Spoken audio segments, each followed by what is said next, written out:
Hey, BJ, Wilson Alexander from The Advocate. Hope you're doing well today. I guess just for starters, I mean, you're an SEC Defensive Lineman of the Week. Where would you say you're at kind of in your game right now, and what was it like to find out that you gotten that? It was definitely an honor to be the SEC Defensive Lineman of the Week, and I just credit to my coaches and to my teammates for helping me achieve that goal for last week. Hey, BJ, Sheldon Michaels with the Advocate here in Baton Rouge. Coach O was telling us yesterday how they moved you a little bit more outside this year. Was that his idea or Coach Carter's idea? What did that entail, and how much is it giving you more freedom maybe to go after the quarterback? It's definitely giving us the attack mentality, widening us out a little bit, making more rush, and again after the quarterback. It's definitely, I think it was a group idea with Coach Jones and his defense and Andre Carter, the way he coaches and the way he teaches us to attack. And did it make you feel like I said, more? Do you have more free reign to the quarterback where you can maybe elude that tackle a little bit easier? Yes, sir. That's the idea. Yes, sir. We definitely have more free reign to elude the tackles and get a better rush in first and second down situations. Thank you. Hey, BJ, Jacques from WAFB here in Baton Rouge. Sometimes when you go on the road to a hostile environment, the defensive line can kind of quiet the crowd down and kind of set the tone for the game. How much are you guys looking forward to, a tough road contest and the start of SEC play? We love the competition. We know it's going to be a rowdy environment, so any big plays, big stops that we can make to just calm the crowd is going to be a big influence in the game. Obviously, last year you guys played the first game of the year. It didn't go well. Is that in the back of your memory bank, or is it just a fresh start? I definitely think about it. Think about last year. We're just going to come out this week and just focus on getting the win on Saturday. Hey, BJ, this is Glen West with LSU Country. Coach Orgeron said this morning that it's looking like Jay Ward could be available for you guys this weekend. I'm curious just what kind of impact he has at safety, because it seems like he really drew in some rave reviews this fall and played well in his first couple of series against UCLA as well. Oh yeah, Jay Ward. He's definitely a guy you want behind you. He's going to come up with and stop the run. He's going to drop back, make big plays, interceptions, and everything in the back half of the defense. So he's definitely a guy that we want out there and can't wait to get back. And BJ, when you say thinking about when you think about last year's game, when you do think about it, what do you think about? What comes to mind? Just what we did wrong last year and what we got to do this year to prevent what the outcome of what last year was.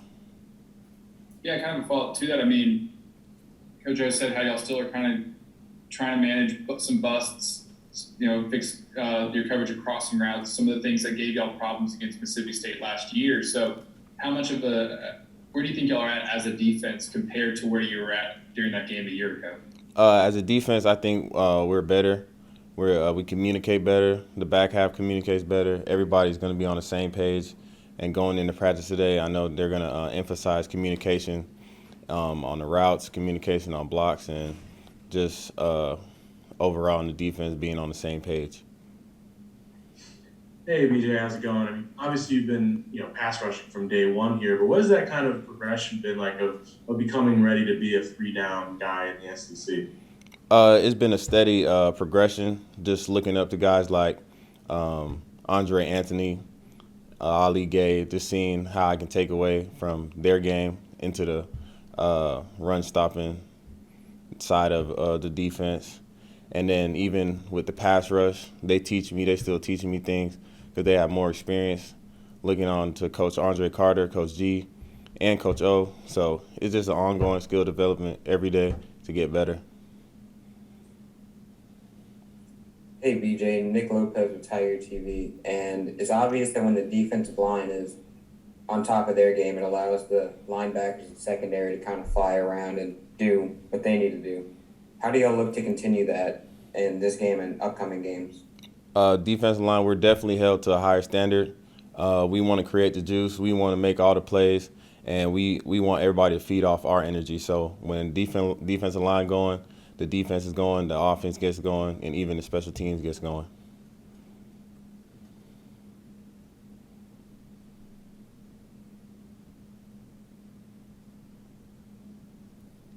Hey, BJ, going back to Coach Carter, Neil told us that he puts on the pads, or he put on the pads once, and did he get down and dirty and show you guys what to do? I mean, and what have you learned specifically from him? Oh yeah, he can definitely put on the pads in practice.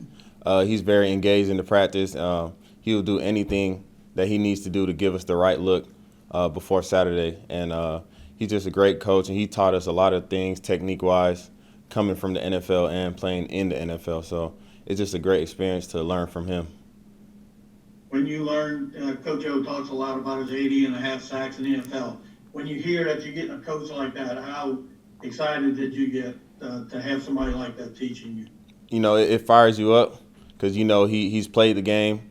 He knows the game. So just to be able to talk to someone and learn from someone who's done it is no other experience. Thanks. BJ, when it comes to Jack Besh, I was at a breakout game this past weekend, but it seems like he's sort of been coming along for a while. Was there maybe a moment or something like that in practice where, you know, he really stood out to you for the first time or something like that? Yeah, the young guys in practice, they definitely have their flashes of, of greatness and stuff like that. So he's a guy who comes to practice every day, works hard on routes, blocking, and he's going to be a great part of our team this year. BJ, Coach O said in the first big test of the year we didn't play well against UCLA, and now this is the second big test. Is this in a way kind of a reset to see where you guys are at? Yeah, I definitely think it's going to be a big game for us this year to see where we at against another SEC opponent. So just coming into this week, we have to have that mentality of just getting to work and getting it done this week. Thanks, BJ. Thank you. Hey Neil, how's it going? Obviously, start with the unfortunate news about Andre. I guess just as a leader of that room, how much does that sting for him and you guys? How do you feel about moving forward, I guess, for that? Yeah, it hurt us. Me personally, Dre, a close friend of mine on this team. So it hurt me just as much as it hurt him. I know how much he's a fighter, how he waited for his turn, how much work he put in. I just told him, keep guard first and his time going to come. Yeah, I guess just when it comes to Mississippi State, Neil, obviously it seems like a chance maybe to prove that y'all fixed what happened in that game last year. How much far do y'all think you've come as a defense in the last year? Do you think that you're equipped now to stop the things that gave y'all so much trouble against them last time? We feel good. We confident. We put in a lot of work this offseason with Coach Jones, and we feel like he's going to put us in best position to make plays and be successful in this game Saturday. Neil, as a veteran guy that's been around for a long time, what are the feelings of going into SEC play? Is there a kind of an extra focus, an extra edge this week? We look at every game as a sign. We just put in the work during the week, work hard, practice hard, so we be successful on Saturdays. What are your memories of cowbells? I know, it's a loud stadium. They do their thing over there, and we just gonna come there, block out all the noise, and play good. Now Mason Smith might be playing some defensive end now. I guess somebody practices with him every day. How do you feel about him moving to that spot, and what might that kind of do for your defensive line to have that bigger guy there? A player like Mason, he can play anywhere on the line. That's what's so good about him. He's so versatile. 6'5", 6'6", about 280. Can pass rush, can bend, can play double team, single blocks. He really can do it all. So I'm excited to see how he play out there. Hey, Neil, Sheldon Nichols with the Advocate. Coach O was telling us yesterday about how they moved BJ out a little bit, get him off the tackle a little bit, give him a little more, I guess, space to roam. But what have you seen from him in year one to year two? He's already got more sacks than he did all last year. Yeah, he progresses as a player each and every week. He's a natural-born pass rusher. He could bend. He could do it all just like Mason. I'm glad we got him on our team.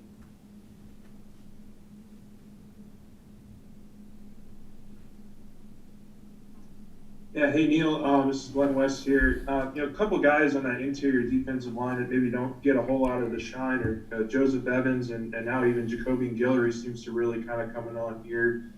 Just talk about the depth now that you guys have. Obviously with Mason moving over to DN, just how the interior still looks pretty solid. Jacoby, my guy, he played nose behind me. I took him under my wing. I try to make him better. He make me better. He an energy type of player. We got a lot of depth. Hey Neil, this is Shay Dixon. Speaking of depth, I guess Coach O said this morning that it looks like next week Glenn Logan might be back and could be back to practicing, maybe even play against Auburn.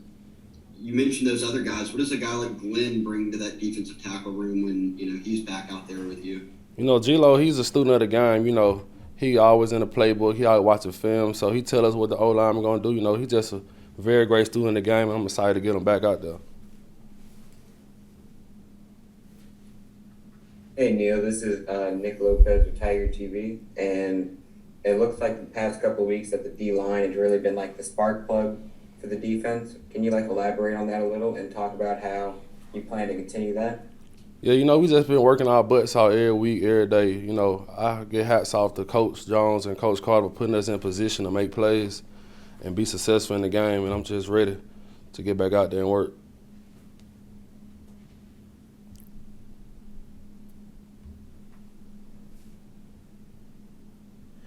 Hey Neil, this might be a dumb question, but is there different ways you have to prepare when you're going against an air raid, kind of knowing they will be passing, you would assume, most of the game? We just go into the practice, do what the coaches tell us to do. They're going to have the game plan. We just going to abide by that and be successful. Yeah, you mentioned Coach Carter there for a second. Orgeron's given him a lot of sort of praise when talking about the defensive line. What's he like as a coach? What sort of things does he do with y'all? Like I said before, he had 80 career sacks in the NFL, so what he brings to the table, everybody going to buy in and listen. And so far, he's been doing a great job. We've been being successful. We're going to keep it going. Neil, Coach Ogeron said the first game against UCLA, the first big test, you guys didn't play well, and this is kind of a chance to see where you're at after a couple of, I don't say warm-ups, but kind of get yourself back in position for the next big game. Is that how you feel? We ain't played too good. We could have played a lot better, but, the coaches went back and watched film and figured out how they could put us in better position to make plays, and they did that. And we've been putting that on for 2 weeks now. We're going to keep it going throughout the rest of the season. Hey Neil, Coach O was telling us yesterday that the coaching staff started game planning for this game way back in the summer. And given that, plus how this game unfolded for you all last year, has that created a heightened sense of urgency around things as you all want to really redeem yourself from that effort and be 1-0 in SEC play? Yeah, SEC, it's big. We're going to be prepared. We're going to be ready to do what we got to do to get the win Saturday.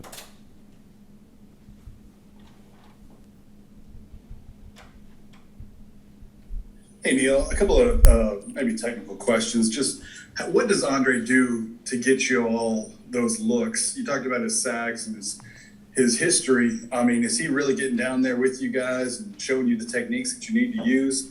And then kind of going back to kicking, I think it was BJ out a little bit further.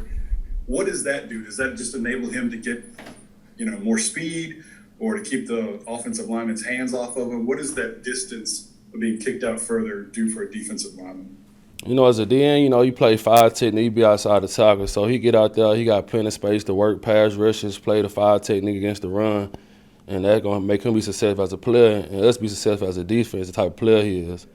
And with Coach Carr, he get down and dirty with us. One practice, he put the pass on and we was going against him, and he had shoulder pads on. So, he's a great coach, and I'm very, very thankful we got him on our team. Hey Max, how's it going? I guess just kind of a general question of just kind of how much do you feel like this offense is just kind of from whether it be comfort, feel, all those things, just kind of close to where it needs to be right now? I feel like we're getting closer to that level. I think we had a great game last week, but we don't want to dwell on the past. I think we're just looking forward to practicing this weekend, looking forward to the game.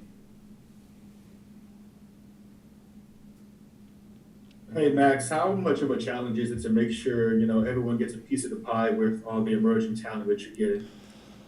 I just think it's not about whether it's a piece of the pie or I think it's just about winning. Whether if one person gets the ball or all the receivers get the ball, I think it's just winning and putting the ball in the playmakers' hands and letting them make plays. Hey, Maxwell Alexander from The Advocate. Jack said that he's sort of he doesn't have the size maybe of a prototypical tight end, but he likes doing all the things that a tight end kind of does. Yeah. How much of an asset is that for y'all in this offense right now to have him kind of all over the place? Yeah, I think he can do a lot of things, whether it's blocking or going up and catching a fade ball with one hand. I think he's the overall what you want at tight end. I think he's done a great job of getting open, knowing where to be, and knowing the plays. And I think Coach Peets has done a great job of putting him in those places to succeed. Hey, Mag, Jacques from Channel 9. Austin Deculus said you guys have speakers as big as he is at practice blasting cowbells, trying to get ready for the crowd noise. You talk about that? Yeah, we're looking forward to that. I think it's just, Mississippi State is known for their cowbells and the loud noises, and I think we're just going to implement that in some of our practice, just some of our, units of practice. And, I think it's just, focus on, getting the protection calls right and the plays, and I'm just looking forward to working through that. You've been to the Swamp before, but I guess it was 17,000 or whatever, and you played for a pretty big crowd at the Rose Bowl. But are you looking forward to your first true kind of road atmosphere this week? Yeah, I'm looking forward to it. I mean, we take it as a challenge, and we're looking forward to playing this Saturday, competing, and it's gonna be fun. Hey Max, this is Glen West. Just going back and looking at the film, or just any conversations you've had with Jake Peets in the last couple of days, just how much do you think the up tempo just really kind of helped you guys get into a rhythm? And I guess kind of what's the next step of getting it even more on track than it was last week? I think it just allowed our guys to play fast, get in rhythm, and just take some shots, whether it was one-on-one or whether it was running the ball and not letting the D-line to get set. I think Coach Peets did a really good job of, setting the tempo, and I got to call it faster, whether it's getting the line set or getting the protection set. But I think overall, the tempo helped us a lot, I think. Hey, Max, this is Shay Dixon. Coach O talked about passing to set up the run. Just as you try to figure out, or you guys try to figure out the run game and get it going, how much does that approach help in terms of just opening things up? I think it's just a timing thing, whether it's just we're going to run right here, we're going to pass right here. Sometimes it's an RPO that I threw the ball. I think sometimes everyone thinks that it's a pass, but sometimes it's an RPO. They're seeing the throw, whether it's a bubble, I read the nickel, I read the safety. But I think our line is hungry to work on the run game, and the backs are ready to get the ball. So it's going to be fun. And Max, you mentioned the shots downfield and whatnot. Is that, like you said, a lot of that might be from the tempo. Is that more the scheme just opening that up, and that's what you guys wanted to do, or is that to some extent you feeling more confident doing that? Versus UCLA and McNeese, we really didn't call a lot of shots. I think they played a lot more zone than Central Michigan. Central Michigan played some man on the outside, whether it was quarters or some other type of coverage. I think that allowed us to take some shots down the field. And, the receivers did a great job of being aggressive and catching the ball. A minute ago, Max, you mentioned how you've got to call it faster to make that. Do you think that's sort of, or maybe the thing you're focused on now, the kind of next step in your own personal development? Is that kind of what you're honing in on? I think so, and just just focusing on competing and getting better. I'm not. I'm focused on myself. I'm focused on our team. I'm not focused on anything else around us. I'm focused on getting better this week, and I'm focused on leading our team to a win. Hey Max, Coach O had mentioned that moving Kayshawn into the slot also kind of really helped the offense kind of flow a little bit better. Just what about having him in the slot really helps you guys get some momentum on drives? Yeah, I think just putting him in the slot allowed us to run some RPOs with him, whether it was glances or 6-yard outs, and I think it allowed us to put Deion Smith on the field too, and BT at Z, and I just think it's a personnel thing, whether it's we have a different personnel group or them. I think it just puts our athletes in space. Hey, Matt, you've been in the position where you were a freshman who had to contribute and, produce early on. What do you think about seeing so many freshmen produce and make big plays so far this season? Yeah, heck yeah. I mean, it's pretty awesome how many freshmen we have making plays right now, such as Jack, Corey. I mean, all the freshman receivers are making plays. So I think it's just exciting for them and exciting for our team. And, yeah, it's going to be a lot of fun. Max, do you feel like you guys kind of found something in the running game in the second half against Central Michigan there? Yeah, I think we did. I think we ended up figuring it out in the second half. Corey did a really good job of, reading the holes, reading the line, and, making plays, whether it was after contact. And, yeah, so we're working on the run game this week, and we're working on the pass game. It's going to be fun. How would you describe him as a runner? Just kind of a low to the ground, powerful guy? Yeah, I think he's super powerful. He's mean. He runs hard. That stiff arm kind of shows just kind of who he is. Yeah. How would you kind of describe the dynamic with you and Coach Pete's in terms of kind of building an offense to where it works for you and also what he wants and whatnot? Like, how often are you talking? Yeah, we talk all the time. I think it's just adapting week to week to what the defense does. I think he's done a good job of, calling it that way, whether it's, if we do more RPOs, more runs, or more play action passes. Awesome. Thank you. How you doing? Obviously, there's so much this first few weeks have been kind of trying to get the line gelling, get guys together. Now SEC plays here, I guess. Just how close do you feel to ready to play SEC ball? I believe that we've been ready since day one going into fall camp, and then especially coming out of fall camp, because when we're going up against the defensive line and how great they've been doing so far, it really makes us to where we're already going to be ready for SEC play. So. Hey, morning, Austin. How you doing? Good morning. How you doing? Oh, pretty good. All weather coming, big SEC game. Yeah. Lot to be excited about. Yes, sir. The noise in Mississippi State, those cowbells and everything. How do you guys deal with that on the offensive line? But the cowbells is for every away game that people might not know is that we bring out these big speakers, bigger than I am, more than like 2, 3, maybe sometimes 4, and they just blare it. And they bring so if it's Mississippi State, we'll be hearing nothing but cowbells every team period, and it's ridiculous. It's you're hearing it in your ears, and they're doing a great job of just getting us ready for that and being able to go into that game environment, because really we haven't been in an environment like that since 2 years ago, pre-COVID. So I think we're going to be perfectly fine with it. Do you become numb to it after a while? Yeah, most definitely. And then whenever you're getting on the plane, you always hear a little bit of the after ring from the cowbell. So. Hey, Austin, Wilson out here from the Advocate. Hope you're doing well today. Doing well. How about yourself? Hanging in there. That was good. With Jack Besh, obviously he had such a good game last year. It seems like he's just been coming on. Was there a moment, maybe during fall camp or something, though, where you realized, like, okay, this guy's going to be pretty good? To be honest with you, it's like when I look at all our receivers, it's ridiculous because all of them make the same plays, and it becomes like the norm during practice. All of them make the one-handed catches. All of them make the one like Dion did over somebody's head.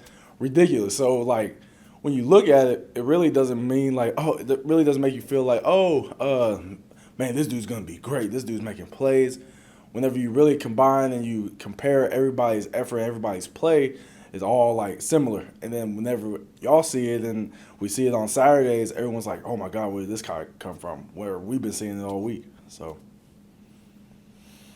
Hey, Austin, this is Glen West here. Hope you're doing well. I wanted to ask you about the running game last week. I mean, It really seemed like when Corey was in there, you guys were just able to find something with him. How much of that was just, I guess, him making a play, and how much of that do you think was, the offensive line being able to open up some holes there for him? I believe when it comes to, I've said this in past interviews, and when it comes to who's in the backfield, even like, it doesn't matter really for us because it could be anybody from Corey, it could be Ty, it could be any of those guys. We don't look back and say, oh, he's back there, let's make a better block, And it's just he has a natural instinct and a natural like playing ability, kind of like Clyde was whenever he was here. It's similar to Clyde's play. So I think it's just him making great efforts. So. Hey, Austin. Austin, Sheldon Michaels at the Advocate here in Baton Rouge. BJ Ojulari, what have you seen from him from last year to this year? Coach O was telling us yesterday that they've moved him a little bit further out from the tackles. How much does that give you a problem in practice when you, like in fall camp? And what kind of athlete has he become? BJ's been a freak athlete since he's been here, since day one. Even whenever he was a recruit, I could tell, like, yeah, this dude's going to be special. Seeing him whenever he'll come on his visits and stuff. But over the years, he's been able to gain a little bit more muscle tone that you see, like, this year compared to last year. And then his overall, like, consistency of all his reps, all his technique and everything is it's going to grow as long as you are here and you are taking the more reps that he's been doing. But overall, I don't think he's surprising anybody. He's just living up to that potential that he had coming in. So, but moving him a little further outside, does that make him more dangerous? I mean, obviously. Well, yeah, most definitely, because he has the speed and he has some crazy strength that people don't really know about, that he'll try to get you on that edge, and then he'll just try to do different things, and you really don't know what to predict with him. So, thanks. Hey Austin, hope you're doing well, man. I know people try to say, last year was last year, but how much is the game for 2020 on the minds of the players heading into Saturday? Talking about, you're talking about Mississippi State, correct? Okay. Yeah. I mean, it's more of like, I would say more of like, it's something that, yes, it's going to be on our mind. It's going to be something that's going to, like, push us this week to basically, like, bounce back from last season, because everyone knows how that last season went, and then we just don't want to make those same mistakes, that we look back on the film, that we know which mistakes we did make, and we're just going to learn from that. And also, Coach O last week they preached about, getting the tempo up, and you guys seem to have taken that next step this past weekend. But what's the next step after that, following the Central Michigan game? I would say it's going to be the tempo as well. Just keeping that tempo up, keeping defense on their toes, keep them on their not on their heels, not on the toes, on their heels actually, because we're going to keep on going that tempo, and then it's wearing them down until we're just going to pop out with a big play. So. Hey, Austin, Jarrett from Tiger Details. You mentioned some of what BJ brings. As Mason gets more work on the end, over tackling on the outside, what sort of problems does he pose for a tackle, whether you trying to block him in practice all week or opposing guys on Saturdays? Something that's going to stand out with Mason from his play, it's kind of like the same thing that works in Ali's benefits, that he's a bigger guy. Ali's a big guy, but Mason's a big guy, but he's more of like the hybrid between the D tackle and the defensive end, And a lot of people don't know is that he actually played. I learned this last week, that he actually played more defensive end in high school than he played D tackle. So I think him having that big body, but having that fluid natural rush as a DN is going to be very dangerous. So.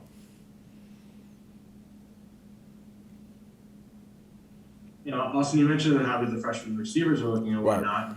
I mean, even going back to like Jamar and Harris, they took a year to get going, right? Or Kayshawn took a little while. I mean, do these freshmen seem almost just more ready than what you've seen your time here?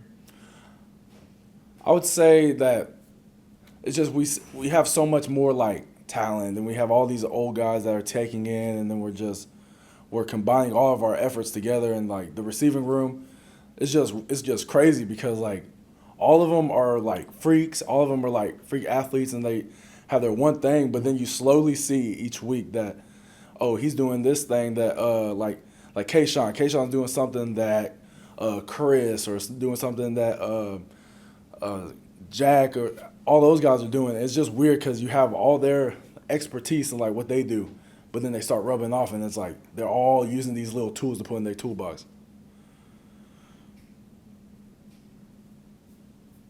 Yeah, kind of a follow-up on Jack. I mean, he's been playing, he's only like about 6'2". He's not really like a natural tight end, but he's been kind of playing that spot. And it seems like y'all been using to like chip defensive ends and things like that. Yeah. I guess just what do you see and how he's able to blend those roles together? How effective has he been in that, and how does it kind of fit his skill set? Extremely effective. Yeah, you say he's 6'2", 6'3", but that Jack is literally jacked. You know, like he came in, he's yoked up. You know, but he also, which helps him be able, like you said, with the chips, being able to be aggressive, be physical when he got to, but then also being able to be the elusive athlete that he is and be able to get in space, make plays like he did this past weekend. So. A quick follow-up, is the chips from the tight end, is that something y'all implemented over the last few weeks after y'all kind of said how you might not be able to just go 5-on-5 like you had been in the past, or is that something y'all have done from the get-go? We've always done that. We've done, like, from the 5 years I've been here, there's always been chips. So, okay. Yeah. Austin, Coach said that in the first big test of the year against UCLA, you guys didn't play well as a team. Is this kind of a reset to kind of see where you're at and how much you've improved? Most definitely. When you go into SEC play, there's nothing to be hidden. There's not gonna, like they say, the big eye in the sky don't lie, and that's the same thing for SEC play. You know, you're not gonna be able just to like over talent yourself. Everyone has that talent. Everybody has those 4- and 5-star recruits. Everybody has that SEC talent to where it's just gonna be that real like ultimate test to see if we've made those improvements in week 1. So. Do you sense something different in the building and on campus around your teammates that, hey, we're going into SEC play this week? Everyone's excited. Everybody's extremely excited. For campus-wise, I wouldn't know because I'm taking all online classes. So I'm always at the house relaxing, and then I just come up here. So, to be honest with you. Thanks, Austin. Thank you, sir. All right.